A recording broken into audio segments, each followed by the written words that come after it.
I just want to say something. People have to understand people's histories maybe before they get a bigger picture of things.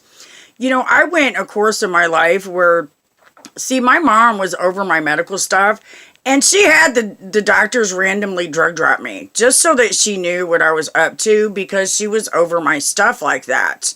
And, I never had a problem with being drug dropped that way, and I would allow, as long as it's an honest report, because I've never, ever, ever, ever denied smoking marijuana, ever in my life.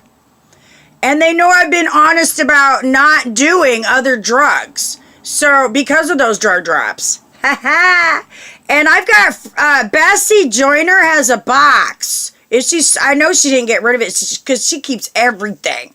And it has, drug drops from from back then, my first case, that'll show I didn't do any drugs. Then we have when I breastfed. That whole time, every time I was pregnant, they dropped me. Every time. Not one time did I ever drop dirty for anything other than marijuana. And I never dropped, my kids never drop dirty. When your kids come out, you have that poop, their first poop. Well, even if they're stillborn, they still have that poop. So they know what you have and haven't done. And so Dr. Johnston, is that her name, from Niles? Johnson? She told me after the second baby I lost, I think it was, they were mad because they knew I didn't do drugs.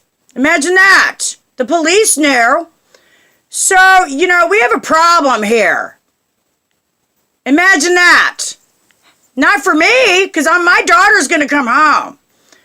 So, but the problem is with these guys, they just don't want to admit when they're wrong. And that's an issue. They want us to admit when we're wrong. They want us to compromise and sit down with them and be cool.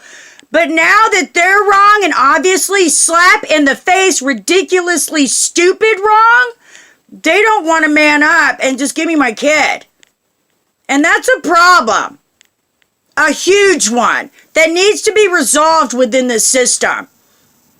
Once these people find out that a person's been wronged, they're supposed to seek that justice be fixed immediately. It's a constitutional right. It's in my Fifth Amendment rights to due process. Imagine that. Have a blessed day. Oh, I assert my Fifth Amendment right. I also assert Tiara Michelle Lee's Fifth Amendment right to the Constitution. We want equal treatment under the law. And we want that for everyone who is sitting in prison, who their cases are so obvious, just like ours, to get their justice too. Have a blessed day.